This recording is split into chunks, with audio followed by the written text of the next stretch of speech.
bisa berganti tantangan. Assalamualaikum anak-anak. Ya, hari ini kita akan membuat keyakinan kelas. Tahu itu keyakinan kelas? Apa? Keyakinan kelas dengan ibu anak soleh. Anak soleh. Keyakinan kelas artinya aturan yang ada di dalam kelas. Ini simak dulu. Aturan yang ada di dalam kelas yang harus kita patuhi.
harus yang sopan.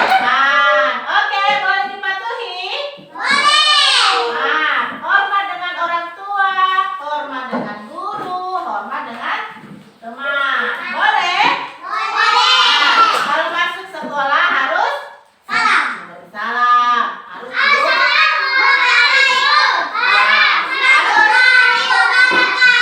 Harus cium tangannya orang tua atau guru. Boleh? Boleh? Siap? Boleh diikuti? Nah, oke, hari ini kita telah membuat kesepakatan kelas. Ada 5, yaitu 1, kalau menjaga kebersihan kita harus membuang ya di tempat sampah. Betul sayang. Anak soleh.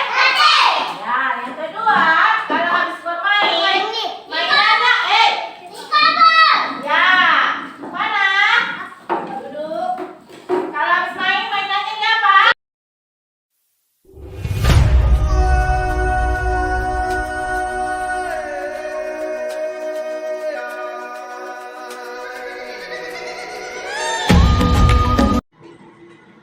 Bismillahirrahmanirrahim.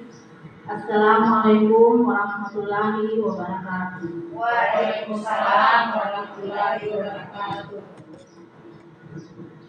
Pertama-tama, marilah kita sampaikan puji syukur kehadirat Allah Subhanahu wa Ta'ala, di mana senantiasa memberikan anugerah dan nikmat-Nya sehingga kita dapat berkumpul di ruangan ini keadaan sehat walafiat dalam rangka diseminasi budaya positif di sekolah. Tidak lupa pula marilah kita haturkan selawat serta salam kepada Nabi Muhammad SAW selaku junjungan kita, dan atas beliaulah kita berada di alam, dari alam kegelapan ke alam terang benderang hingga saat ini. Yang terhormat Ibu Kepala Sekolah TK Kasih Ibu Labuan Lelea, yang saya hormati rekan-rekan guru, rekan-rekan sejawat yang sempat hadir pada hari ini. Terima kasih atas kehadirannya selama beberapa menit ke depan. Baiklah, hari ini saya ada tugas dari pendidikan calon guru penggerak untuk memberikan sedikit materi yang telah saya dapatkan selama beberapa bulan ini.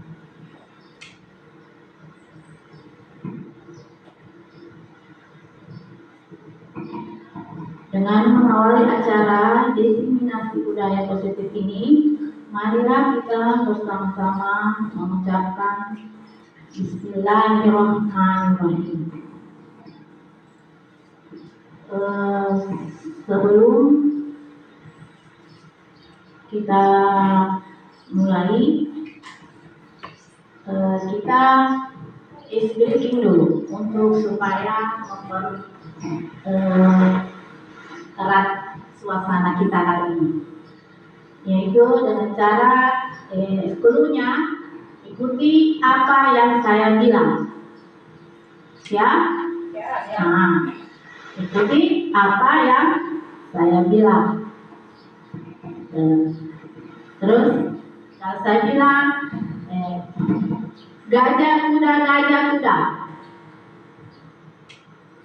ikuti apa yang saya bilang. Gajah kuda. Gajah kuda. Gajah kuda. Berapa gajah? 2. Salah. Kuda gajah. Kuda gajah. Berapa kuda? 2. Salah. Dan klunya ikuti apa yang saya bilang. Kuda gajah. Kuda gajah. Berapa kuda? 2. 3. Salah. Ikuti apa yang saya bilang. Nah. Gajah kuda, gajah kuda. Gajah kuda, gajah kuda. Berapa gajah? Salah. Ikuti apa yang saya bilang. Gajah kuda, gajah kuda. Gajah kuda, gajah kuda. Berapa kuda? 2.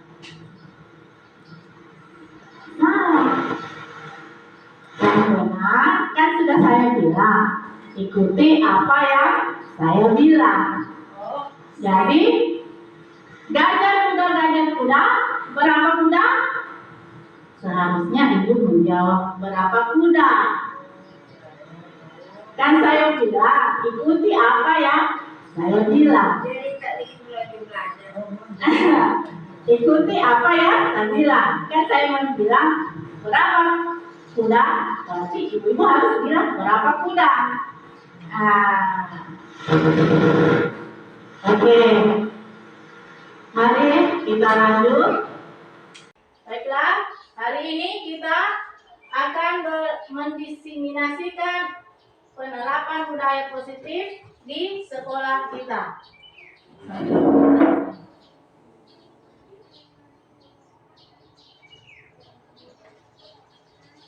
Nah, sebelum kita lanjut, kita ada soal pemantik.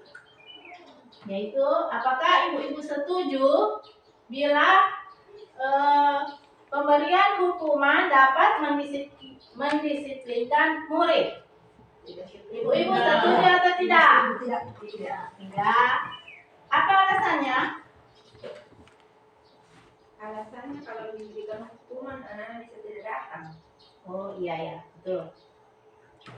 Nanti kita bahas di slide berikutnya. Yang kedua, pemberian hadiah meningkatkan prestasi murid.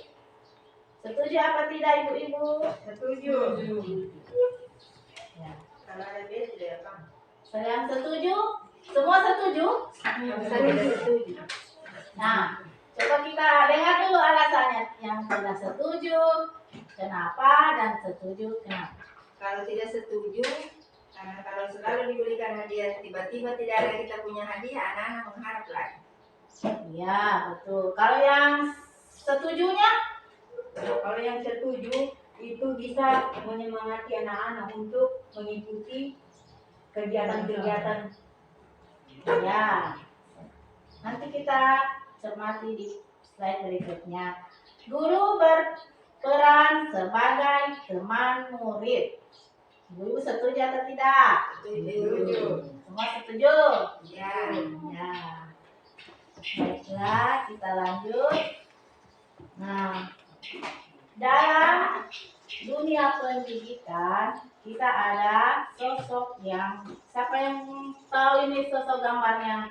Siapa? Ya, dia sosok pendidikan yang ada di Indonesia, yaitu Ki Hajar Dewantoro. Ki Hajar Dewantoro mempunyai tujuan pendidikan. Menurut Ki Hajar Dewantoro, tujuan pendidikan adalah menuntun segala kodrat yang ada pada anak-anak agar mereka dapat mencapai kebahagiaan yang setinggi-tingginya, baik sebagai manusia maupun sebagai anggota masyarakat. Oleh sebab itu, pendidik itu hanya dapat menuntun tumbuh atau hidupnya kekuatan kodrat yang ada pada anak-anak agar dapat memperbaiki lakunya, bukan dasarnya, hidup dan tumbuhnya kekuatan kodrat anak. Jadi di sini kita sebagai guru itu hanya sebagai penuntun. Kita menuntun murid-muridnya kita supaya kedepannya akan mandiri, akan bahagia, bukan menuntut. Tapi sekarang guru-guru maunya menuntut anak-anak kita supaya cepat membaca, supaya cepat menulis, padahal itu tidak dibenarkan. Dan kita hanya menuntun bagaimana dia mencari jati diri sendiri.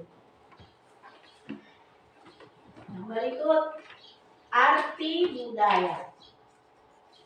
Kata budaya merupakan bahasa yang berasal dari bahasa Sanskerta, yaitu budaya, yang merupakan bentuk jamak dari budi yang memiliki arti budi atau akal. Sedangkan dalam bahasa Inggris, budaya dikenal dengan kata kultur yang berasal dari bahasa Latin colore, yang memiliki arti mengolah atau mengerjakan. Budaya merupakan pola atau cara hidup yang terus berkembang oleh sekelompok orang dan diturunkan pada generasi berikutnya.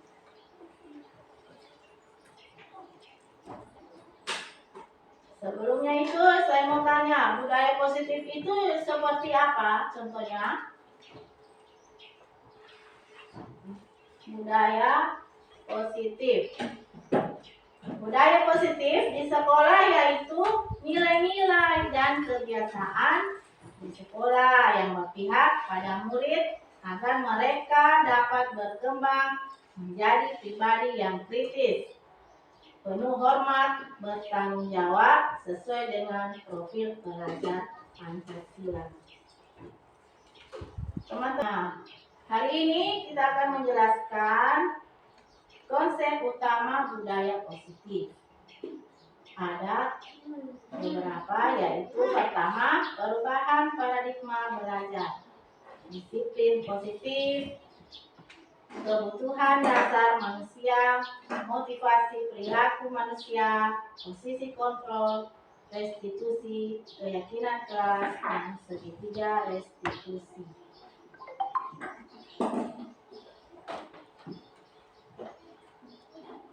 Yang pertama yaitu perubahan paradigma belajar.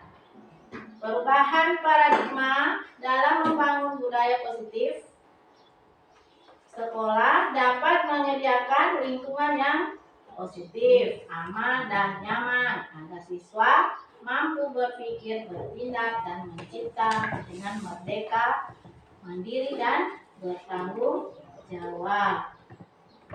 Nah, perubahan paradigma belajar ini kalau di sekolah sudah ada perubahan. Kalau kita ingin melakukan perubahan, yaitu dengan menciptakan suasana lingkungan sekolah yang nyaman, aman, menarik untuk anak. Pembelajaran berikutnya, pembelajaran dengan paradigma baru. Pembelajaran paradigma baru merupakan pembelajaran yang berorientasi pada penguatan kompetensi dan pengembangan karakter yang sesuai dengan profil pelajar Pancasila. Nah, di sini ada berapa profil pelajar Pancasila? Ada 6 ya. Yang pertama, beriman. Ada 6 dimensi profil pelajar Pancasila, yaitu beriman, bertakwa kepada Tuhan Yang Maha Esa, dan berakhlak mulia. Contoh dari nilai-nilai ini yang kita sudah terapkan yaitu berdoa, berbaris di depan sebelum masuk, berdoa sebelum kegiatan. Nah, itu semua sudah kita laksanakan dalam nilai-nilai kebajikan. Beriman, bertakwa kepada Tuhan Yang Maha Esa. Yang kedua, berkebinekaan global. Yang bagaimana itu berkebinekaan global? Apakah kita sudah laksanakan atau bagaimana? Ya, kita sudah laksanakan, yaitu berkebinekaan global. waktu kita pergi rekreasi, kita memakai semua jenis-jenis profesi, semua jenis-jenis baju adat. Nah, itu kebinekaan global. Saling menghargai sesama agama. Kita kan di sini hanya satu agama. Jadi kalau ada beberapa agama, kita sudah melaksanakan kebinekaan global. Bergotong royong. Nah, apakah kita sudah melaksanakan ini gotong royong? Sudah. Ya.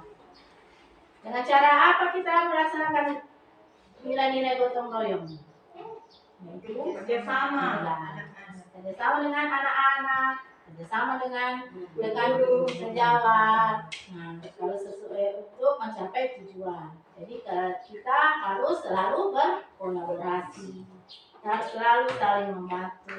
Gotong royong kalau ada kegiatan apa kita harus bersama-sama.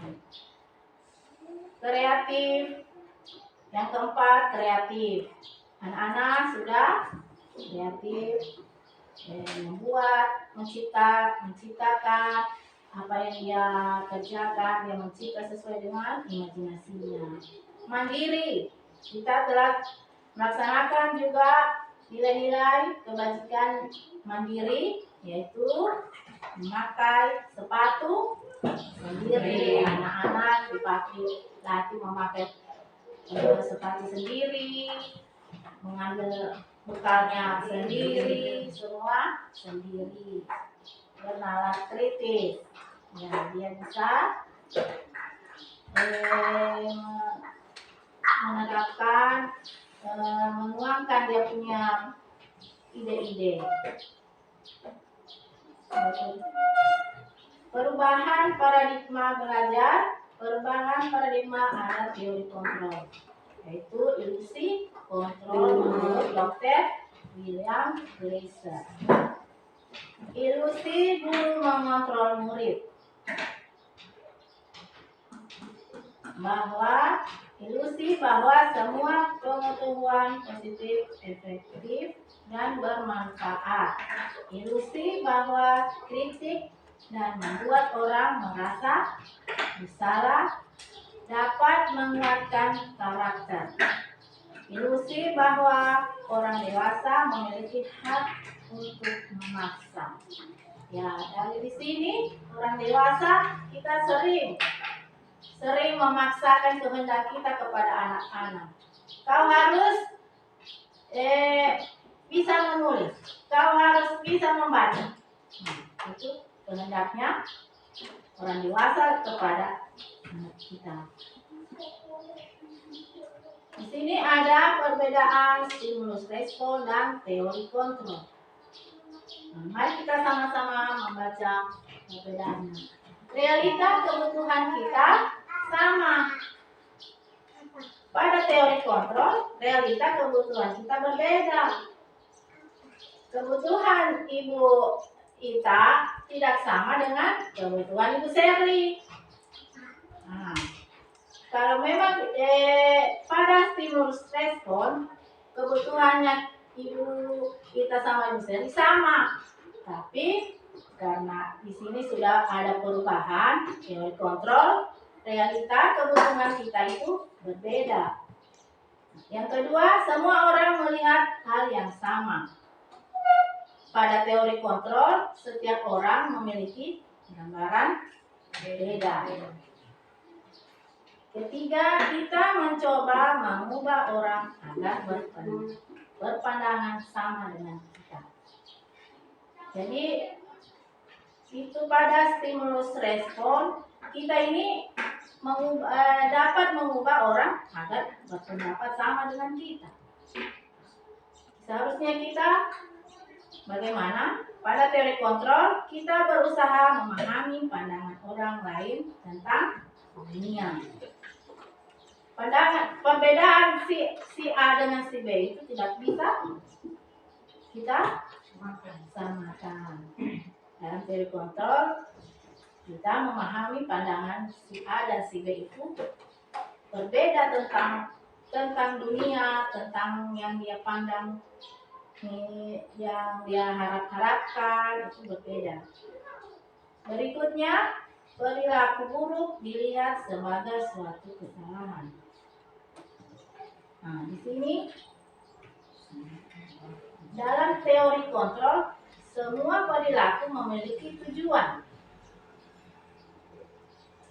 Ibu Seri berperilaku mempunyai tujuan. Nah, Ibu Seri mau ke Palu, tujuannya ke Impres, sedangkan yang lain tujuannya lain. Orang lain bisa mengontrol saya pada stimulus respon. Apakah orang lain bisa mengontrol kita? Tidak bisa. Nah, sekarang ada pada perubahan teori kontrol, hanya Anda yang bisa mengontrol diri Anda. Jadi hanya kita yang bisa mengontrol diri kita, tidak boleh orang mengontrol kita. Jadi sekarang ada perubahan, di situ perubahan ya dapat dalam teori kontrol. Stimulus respon, saya bisa mengontrol orang lain.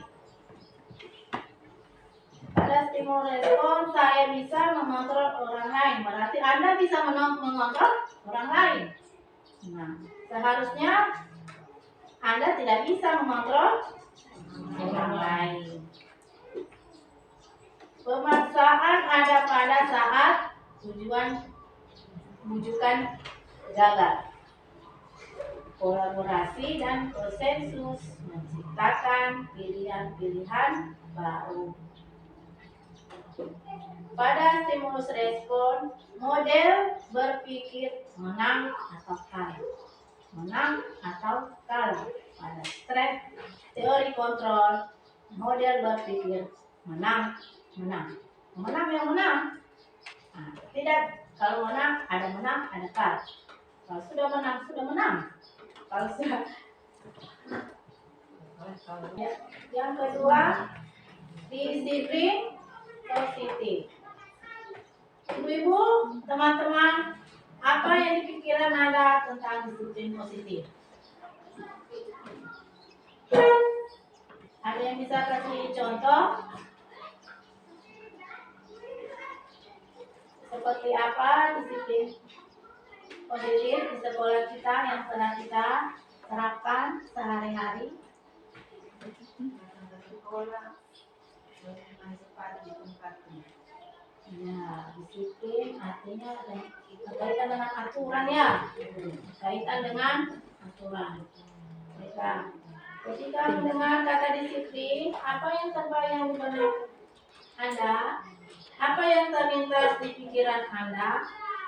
Kebanyakan orang akan menghubungkan kata disiplin dengan tata tertib atau teratur dan kepatuhan pada peraturan. Kata disiplin juga sering dihubungkan dengan hukuman. Padahal itu sungguh berbeda karena pelajaran tentang disiplin positif tidak harus dengan memberi hukuman.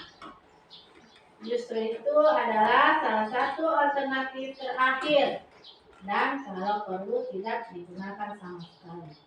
Jadi di sini artinya kalau ada anak-anak melakukan kesalahan, yaitu jangan langsung dihukum.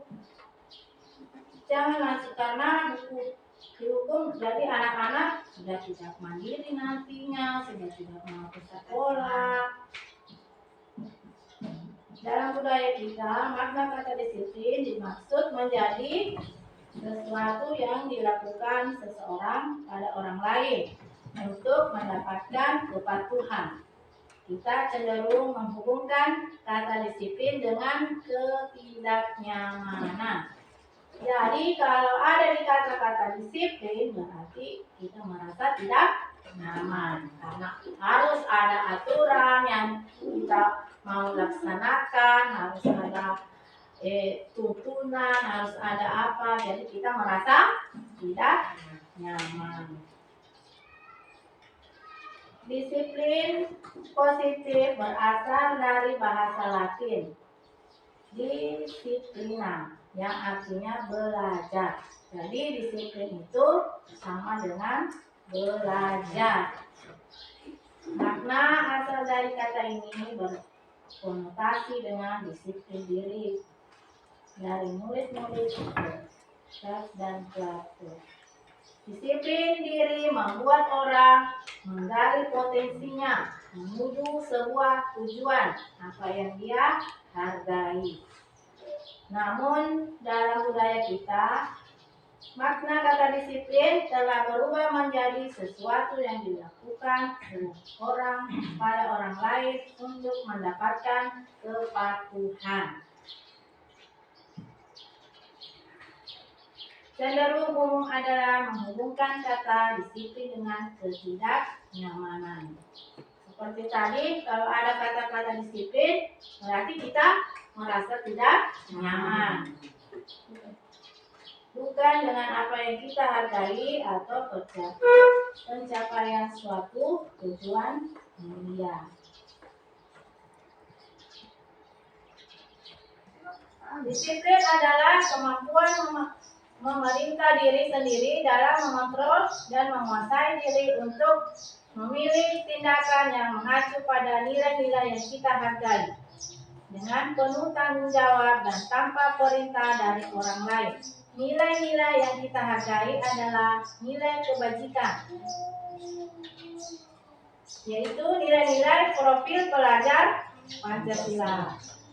Ini adalah nilai-nilai kebajikan universal yang akan kita tanamkan dengan anak didik kita, yaitu beriman dan bertakwa kepada Tuhan Yang Maha Esa dan berakhlak mulia. Yang kedua, kebinekaan global. Yang ketiga, mandiri, bertanggung jawab, gotong royong, kreatif, dan menalas kritis. Itu ada. Sekarang kita masuk ke 5 kebutuhan dasar manusia. Ada 5 kebutuhan dasar manusia, yaitu bertahan hidup, kasih sayang dan rasa diterima, penguasaan, kebebasan, dan kesenangan. Kita ini butuh semua 5 kebutuhan ini. Bertahan hidup yaitu kita bertahan apa?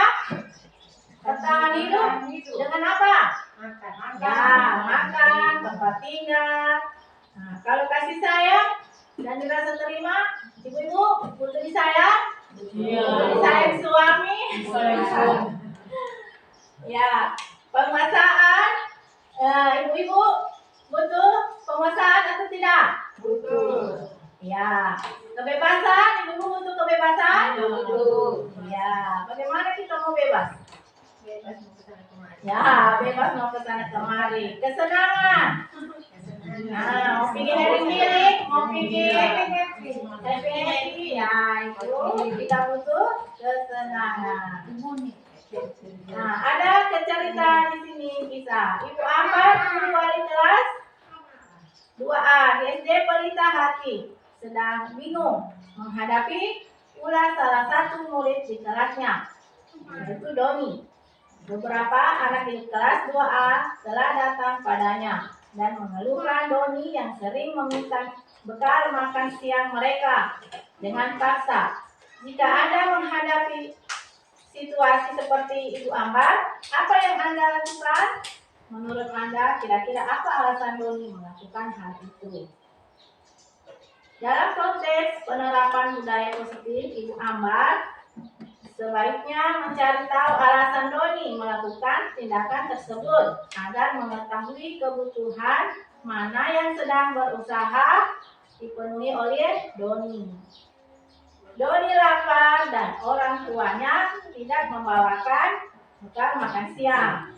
Nah, Doni dalam kebutuhan bertahan hidup. Yang kedua, teman Doni jadi perhatikan Doni. Berarti Doni dalam kebutuhan kasih sayang dan rasa diterima.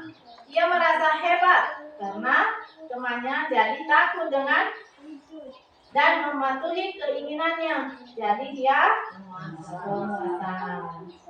Doni merasa bosan dengan bekal makanan yang dibawakan oleh orang tuanya, yaitu dia butuh kebebasan. Dia mau menu makanannya ganti-ganti, tidak itu terus.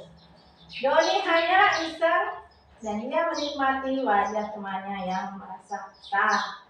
Dia senang karena temannya menderita. Berikut ada 4 motivasi perilaku. Yang keempat, motivasi perilaku manusia. Ada 2 motivasi, yaitu motivasi eksternal dan motivasi internal. Motivasi eksternal yaitu menghindari ketidaknyamanan atau hukuman. Terus yang kedua, mendapat imbalan atau penghargaan. Jadi ini anak-anak, kita harus menumbuhkan yang motivasi internal. Sedangkan sekarang ini kita memotivasi anak-anak dari eksternal. Nah, dari eksternal. Yaitu contohnya kalau kita menyuruh anak-anak, kalau kamu juara, nanti ibu belikan HP. Nah, dengan segala upaya mereka berusaha karena dia tidak mendapatkan juara 1, berarti dia merasa kecewa karena dia tidak diberikan HP, tidak dikasihkan imbalan. Yang kita harus tumbuhkan yaitu menghargai diri dan menjadi orang yang mereka inginkan, yaitu motivasi internal, motivasi dari dalam, tumbuh yang dari dalam. Seperti contohnya kita harus mereka itu harus berusaha dari dalam diri. Kenapa dia bisa membaca? Saya tidak bisa. Saya harus bisa membaca. Dengan apa? Dengan cara apa dia bisa membaca? Dengan cara belajar terus. Jadi anak-anak tumbuh dari dalam. Motivasinya tumbuh dari dalam, bukan tumbuh dari luar. Kalau tumbuh dari luar seperti belajar memang, kalau tidak belajar saya putus. Itu dia mau belajar karena ada hukuman, takut dipukul. Itu motivasi dari luar. Kalau dari dalam kesadaran dirinya sendiri. Untuk menghindari ketidaknyamanan atau hukuman, seseorang berperilaku untuk menghindari permasalahan yang mungkin muncul dan berpengaruh kepada mereka secara fisik, psikologis, ataupun tidak terpenuhinya kebutuhan mereka bila mereka tidak melakukan tindakan itu. Yang kedua, untuk mendapatkan imbalan atau penghargaan dari orang lain, seseorang berperilaku untuk mendapatkan pujian, hadiah atau imbalan dari orang lain yang menurut mereka penting dan mereka letakkan dalam dunia ikhlas mereka, untuk menjadi orang yang mereka inginkan dan menghargai diri sendiri dengan nilai-nilai yang mereka percayai. Orang melakukan sesuai karena nilai-nilai yang mereka yakini dan hargai. Motivasi ini akan membuat orang mempunyai disiplin positif karena motivasinya bersifat internal. Ini dalam motivasi ada hubungannya dengan hukuman dan konsekuensi dan restitusi. Hukuman itu yaitu tidak terencana, secara tiba-tiba. Kalau hukuman langsung kesalahan langsung dihukum. Itu namanya hukuman. Murid tidak tahu, kalau murid tidak tahu karena kenapa saya langsung dihukum. Itu termasuk hukuman. Bersifat satu arah, berupa hukuman fisik atau psikis. Jadi hukuman itu bisa berupa fisik atau berupa psikis. Kalau berupa fisik itu kita dengan cara memukulnya. Kalau cara fisik itu kita dengan cara ucapan. Kamu ini bodoh apa? Nah, itu berarti dia itu saya sebagai seorang sudah ucap saya sebagai seorang bodoh. Nah, jadi itu dia hukuman secara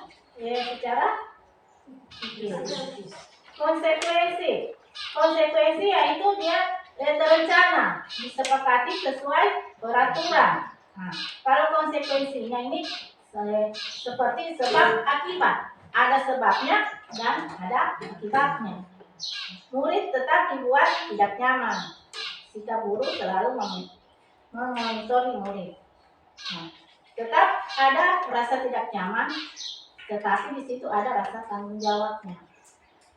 Restitusi proses penciptaan kondisi bagi murid untuk memperbaiki kesalahan. Proses kolaboratif yang mengajarkan murid untuk mencari solusi sendiri. Nah, dia direstitusi untuk mencari permasalahannya sendiri. Hukuman dan konsekuensi. Iva kurang menguasai pelajaran. Sama-sama kita membaca kelihatan. Iva kurang menguasai pelajaran matematika sehingga pada saat pelajaran tersebut berlangsung dia lebih banyak berdiam diri atau menggambar di buku pelajarannya. Pada saat guru matematikanya Paseno menang. Iva menjadi guru. Jadi Iva menjadi guru dan tak sengaja menjatuhkan tasnya dari kursi serta tiba-tiba menjadi gagap pada saat saya menjawab. Paseno pada saat itu membiarkan teman-teman Iva menertawakannya yang tergagap dan malu luar biasa dan malahan minta Iva untuk maju ke depan dan berdiri di depan kelas sambil menunjuk hidungnya karena tidak bisa menjawab pertanyaan Paseno. Kelas makin gaduh dan anak-anak pun tertawa melihat Iva di depan kelas memegang ujung hidungnya. Apakah Anda setuju dengan tindakan Paseno terhadap Iva? Ya. Mengapa? Karena itu bisa menurunkan anak-anak itu bisa malu, karena sudah dituduh di depan teman-temannya. Ya. Menurut Anda tindakan Paseno terhadap Iva adalah sebuah hukuman atau konsekuensi? Hukuman atau konsekuensi? Mengapa? Karena tiba-tiba hukuman.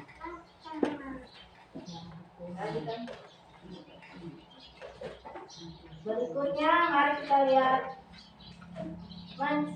mencatat 100 kali di dalam buku kalimat saya tidak akan terlambat lagi karena terlambat sekolah. Hukuman atau konsekuensi?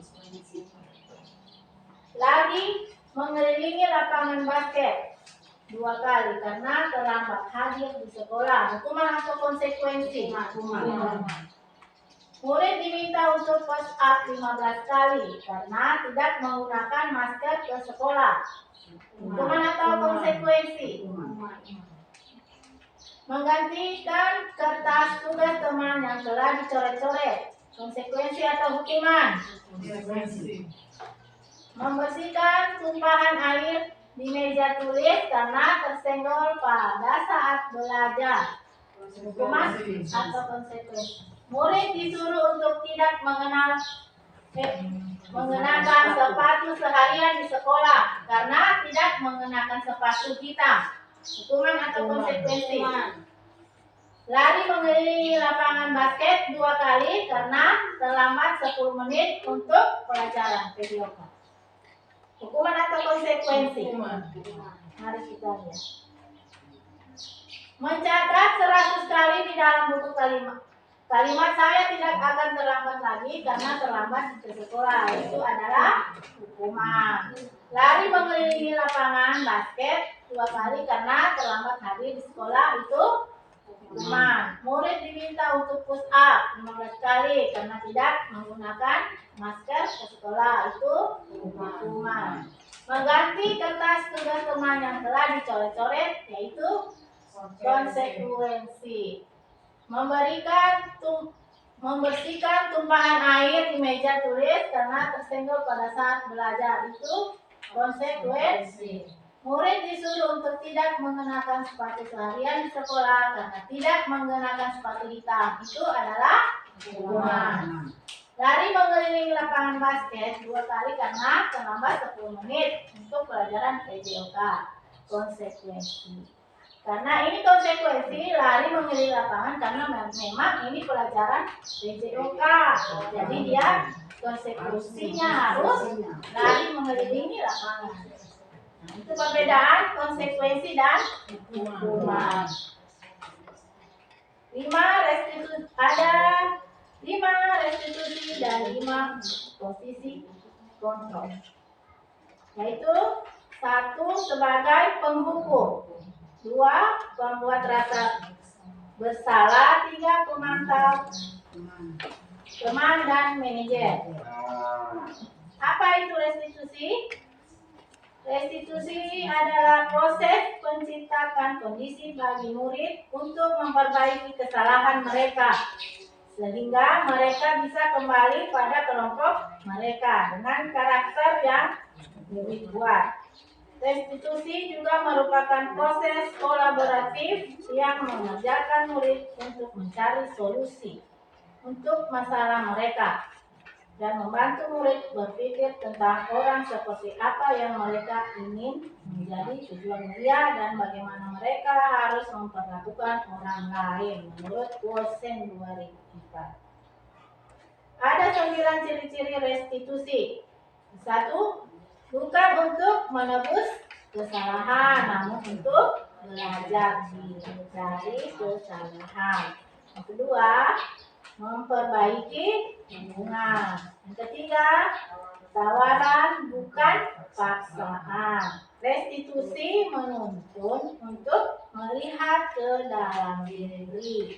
Yang kelima, restitusi mencari kebutuhan dasar yang mendasari tindakan. Yang keenam, restitusi diri adalah cara yang paling baik. 7. Restitusi fokus pada karakter, bukan tindakan. Restitusi fokus pada solusi. Restitusi mengembalikan murid yang berbuat salah pada kelompoknya. Posisi penghukum. Seorang penghukum bisa menggunakan hukuman fisik maupun verbal. Orang-orang yang menjalankan posisi penghukum senantiasa mengatakan bahwa sekolah memerlukan sistem atau alat yang dapat lebih menekan murid-murid lebih dalam lagi. Guru yang menerapkan posisi penghukum akan berkata, "Patuhi aturan saya," atau "awas." Nah, itu sebagai guru sebagai posisi penghukum.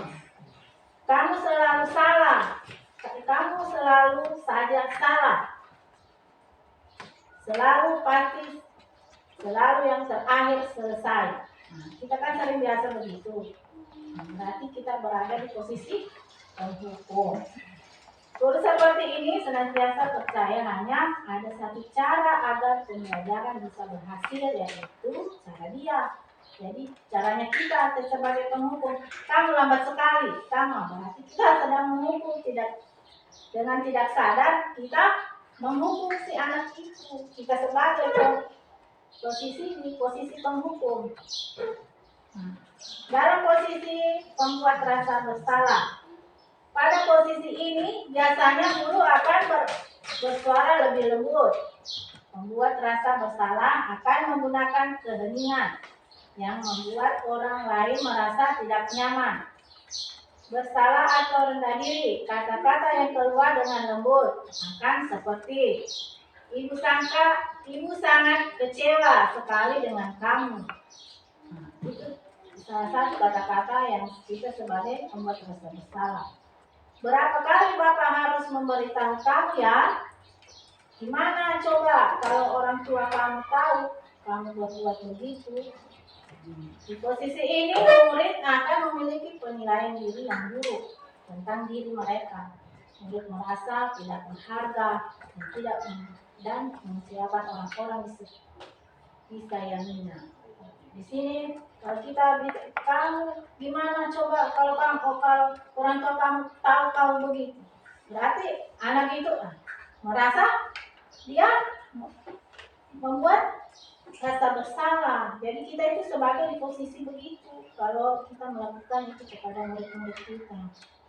Nah, pada posisi pemantau berarti mengawasi. Pada saat kita mengawasi, kita bertanggung jawab atas perilaku orang-orang yang kita awasi. Posisi pemantau berdasarkan pada peraturan-peraturan dan konsekuensi. Dengan menggunakan sanksi dan konsekuensi, kita dapat memisahkan hubungan pribadi kita dengan murid. Sebagai seorang yang menjalankan posisi pemantau, pertanyaan yang diajukan seorang pemantau yaitu peraturannya apa yang telah kau lakukan, sanksi atau konsekuensinya apa.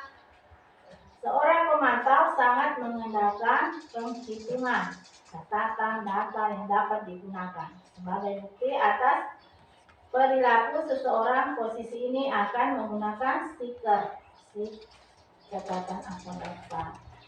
Posisi pemantau sendiri berawal dari teori stimulus respon yang menunjukkan tanggung jawab guru dalam mengontrol murid. Berarti kita di sini selalu memantau murid, baru memantau melihat lagi kesalahannya. Nah, kesalahan murid kita lihat karena sebagai pemantau kita posisi pemantau ya begitu, selalu dipantau terus itu anak-anak dengan kesalahannya. Posisi teman, guru pada posisi ini tidak akan menyakiti murid, namun akan tetap berupaya mengontrol murid melalui persuasi. Posisi teman pada guru bisa negatif ataupun positif. Positif di sini berupa hubungan baik yang terjalin antara guru dan murid.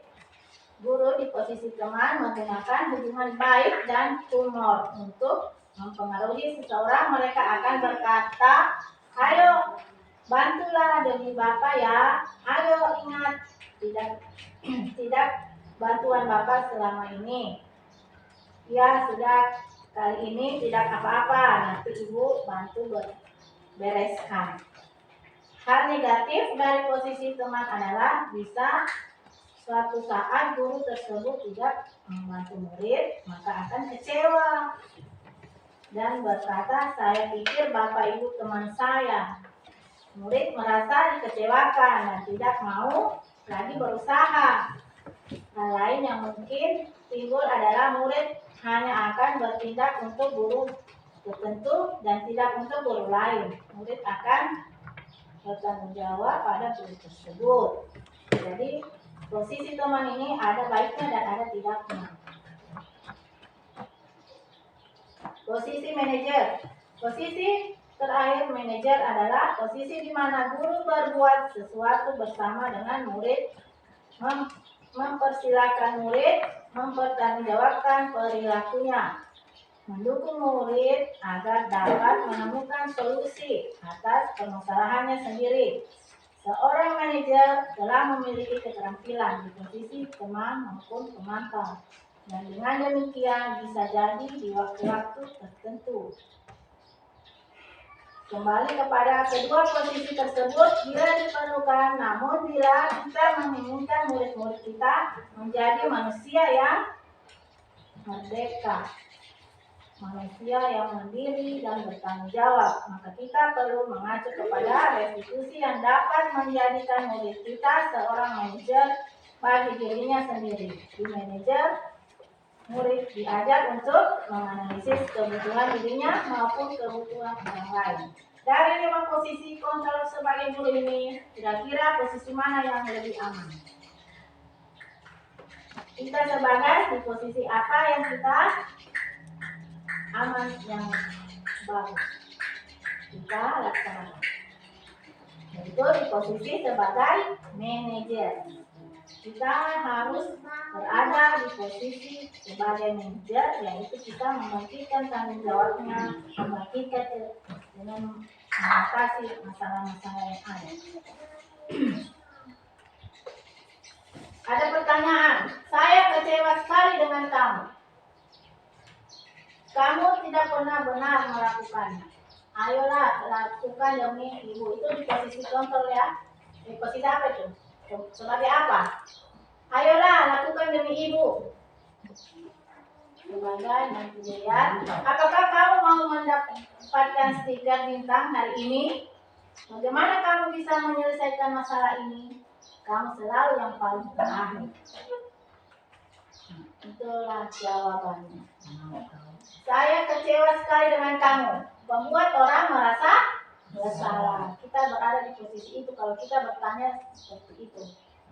Kita tidak pernah benar melakukannya. Berarti posisi kita sebagai penghukum. Ayolah lakukan demi ibu atau demi bapak sebagai teman. Apakah kamu mau mendapatkan stiker bintang hari ini? Itu sebagai pemantau. Bagaimana kamu bisa menyelesaikan masalah ini? Itu jadi manajer. Kamu selalu yang paling terakhir. Itu kita sebagai penghukum, karena kita menghukum. Yang keenam yaitu keyakinan kelas. Keyakinan kelas adalah nilai-nilai kebajikan atau prinsip-prinsip universal yang disepakati bersama secara universal lepas dari perbedaan agama, suku, negara, dan bahasa menurut dosen. Suatu keyakinan akan lebih memotivasi seseorang dari dalam atau intrinsik. Seseorang akan lebih bersemangat untuk menjalankan keyakinannya daripada hanya sekedar mengikuti peraturan. Membuat keyakinan kelas bersifat lebih abstrak daripada peraturan yang lebih rinci dan konkret. Keyakinan kelas berupa pernyataan universal. Pernyataan keyakinan kelas dibuat dalam bentuk positif. Keyakinan kelas hendaknya tidak terlalu banyak sehingga mudah diingat dan dipahami. Keyakinan kelas sebaiknya sesuatu yang dapat diterapkan di lingkungan tersebut. Semua warga kelas ikut berkontribusi dalam pembuatan keyakinan kelas. Lewat kegiatan curang pendapat, bersedia meninjau kembali keyakinan kelas dari waktu ke waktu. Nah, saya sudah membuat keyakinan kelas kemarin. Kami sudah sepakat dengan murid-murid ada beberapa keyakinan kelas. Keyakinan kelas itu kalau dibuat tidak boleh juga kalau tidak membuang sampah pada tempatnya. Berarti kita harus menjaga kebersihan. Tidak boleh mengganggu teman. Jangan ada kata-kata tidak boleh. Harus bertanggung jawab atau saling menyayangi. Tidak ada di depannya itu kata-kata tidak boleh, tidak boleh. Nah, itu membuat kita keyakinan. Keyakinan kelas itu ada di dalamnya ada budaya positif, lingkungan positif, keyakinan kelas, peraturan kelas sudah bergabung semua di dalam keyakinan kelas. Peraturan selalu kembalikan buku ke tempatnya. Keyakinan kelas apa? Dilarang mengganggu orang lain. Hadir di sekolah 15 menit sebelum pembelajaran dimulai. Dilarang melakukan kekerasan, dilarang menggunakan narkoba, bergantian atau menunggu giliran. Nah, inilah keyakinan kelas yang dapat dibuat. Kalau kita peraturannya, kalau selalu mengembalikan buku ke tempatnya, berarti keyakinan kelas kita harus bertanggung jawab. Dilarang mengganggu orang lain, itu menghormati orang lain. Hadir di sekolah 15 menit sebelum pembelajaran dimulai, yaitu menghormati orang lain. Dilarang melakukan kekerasan, ini adalah keselamatan dan menghormati orang lain. Dilarang menggunakan narkoba, itu kesehatan. Bergantian atau menunggu giliran, sabar menghormati orang lain. Gunakan masker, kesehatan. Jangan berlari di kelas atau koridor, itu keselamatan dan keamanan. Contohnya, kalau kita pergi pakai helm, pergi ke Palu tidak pakai helm. Kita pakai helm itu tujuannya apa?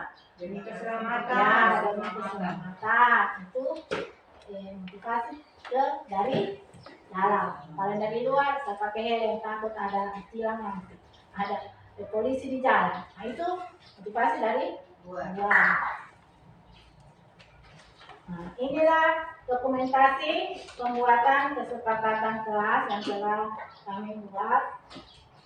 Videonya tidak bisa, saya hanya ambil foto. Ada beberapa kesepakatan yang sudah kami lakukan dengan murid-murid. Nanti dibuat di kantung di situ. Kelas B juga boleh membuat keyakinan. Restitusi adalah proses penciptaan kondisi bagi murid untuk memperbaiki kesalahan mereka sehingga mereka bisa kembali kepada kelompok mereka dengan karakter yang kuat menurut dosen. Restitusi bukan untuk menebus kesalahan, tetapi sebuah tawaran dan bukan paksaan. Restitusi fokus pada solusi yang dapat mengembalikan murid yang berbuat salah pada kelompoknya.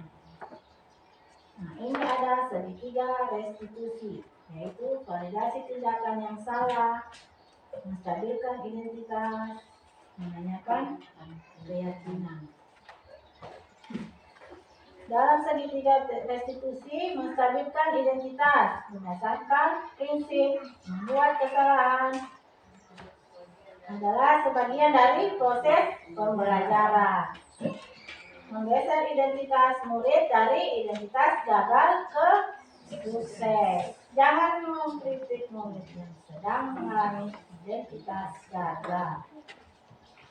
Pada validasi tindakan yang salah, berdasarkan prinsip setiap perilaku berupaya memenuhi suatu kebutuhan tertentu, guru akan bergeser dari pemikiran stimulus respon menjadi proaktif, mengenali dan mengakui kebutuhan murid ini dapat memperbaiki hubungan dengan murid. Pertanyaan disampaikan dengan nada suara tidak menghakimi atau memojok. Jadi kalau ada anak-anak kita restitusi dengan suara yang tidak memojokkan dia. Menanyakan keyakinan kelas. Murid akan diberikan pertanyaan bermakna untuk memunculkan motivasi intrinsik. Dia memunculkan motivasi sendiri dari dalam dirinya. Mampu mengaitkan tindakan yang salah dengan nilai-nilai yang dipercayai. Terima kasih. Cukup sekian. Bila ada yang mau bertanya, silakan.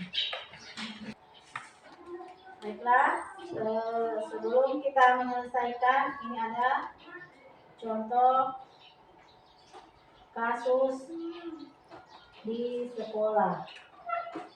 Ini Kafia tidak mau membereskan mainannya. Nah, ini caranya, ini kasusnya. Novia tidak mau mengumpulkan mainannya kembali. Nah, caranya saya restitusi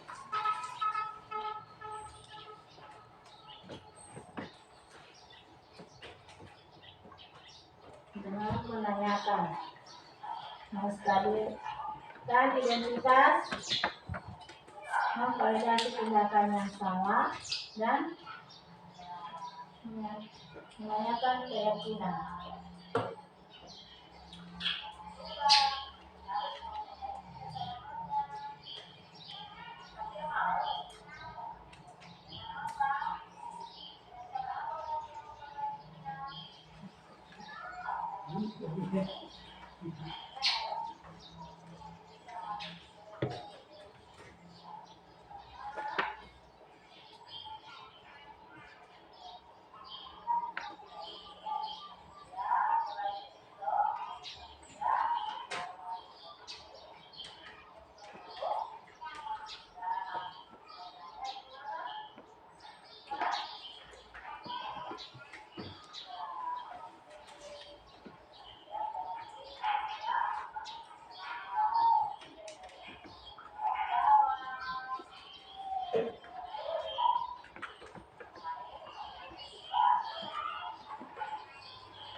Nah, itulah salah satu contoh ketiga restitusi yang telah saya buat dan saya sebagai tugas di pendidikan guru penggerak dalam demonstrasi kontekstual.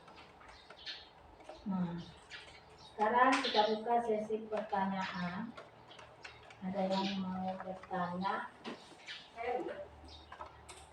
Saya mau bertanya ke materi tadi bisa Bu, materi hukuman dan konsekuensi.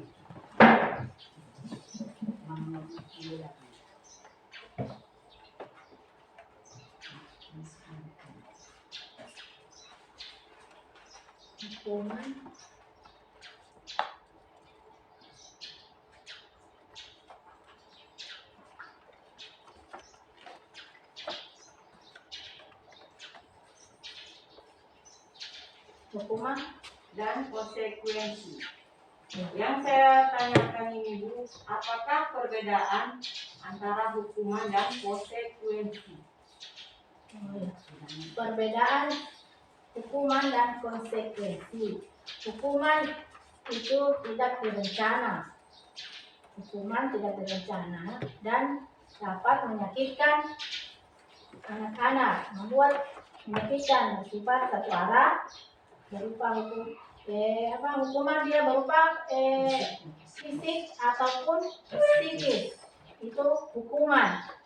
Nah, hukuman membuat anak tidak nyaman, merasa tidak nyaman, dan mungkin dia nantinya ujung-ujungnya dia tidak suka pada si orang yang memberikan hukuman, atau sebagai guru memberikan hukuman, nanti dia tidak suka dengan si guru tersebut. Sedangkan konsekuensi yaitu terencana. Anak-anak mengetahui bahwa dari keyakinan kelas dia mengetahui bahwa dia sudah membuat keyakinan kelas bahwa contohnya tidak menjaga kebersihan, tidak boleh membuang sampah. Nah, sedangkan dia membuang sampah pada tempatnya. Jadi kita bisa memanggil anak-anak, kan sudah konsekuensinya kalau membuang sampah itu nantinya jadi kotor, jadi ada sebab dan akibatnya. Murid dia tahu bahwa kalau dia membuang sampah pada tempatnya, dia tahu konsekuensinya, pasti saya akan disuruh lagi ini kan. Jadi sebelumnya itu dia sudah paham, dia sudah mengerti bahwa saya ini membuang sampah harus pada tempatnya. Kalau saya tidak membuang, konsekuensinya saya disuruh lagi nanti dengan guru yang memungut. Nah, itu namanya konsekuensi. Ada sebab dan ada akibat. Ya. Bagaimana? Ada lagi? Ya. Kebanyakan dulu mengenai penghargaan yang bisa diberikan kepada anak, penghargaan yang bagaimana? Penghargaan yang sebaiknya kita berikan kepada anak-anak yaitu dengan motivasi yang membangun, motivasi secara membangun. Oh, kamu sudah pintar, tapi walaupun dia punya pekerjaan itu masih mencong, masih besar-besar dia menulis, kita kasih tahu motivasi, kamu harus kita kasih pujian, kamu sudah pintar, tetapi akan lebih bagus dari kali nanti ini kecil ya, supaya dia tidak merasa ini dia marah-marah, tidak dimarah, kita harus memberikan pujian supaya oh iya ibu, berarti ibu saya besok harus kasih kecil lagi sedikit bintangnya, kasih kecil lagi sedikit anunya, gitu itu motivasi yang bisa diberikan. Jangan ayo cepat nanti dikasih kue, ayo dikasih nanti dikasih itu motivasi dari luar atau eksternal. Bagaimana?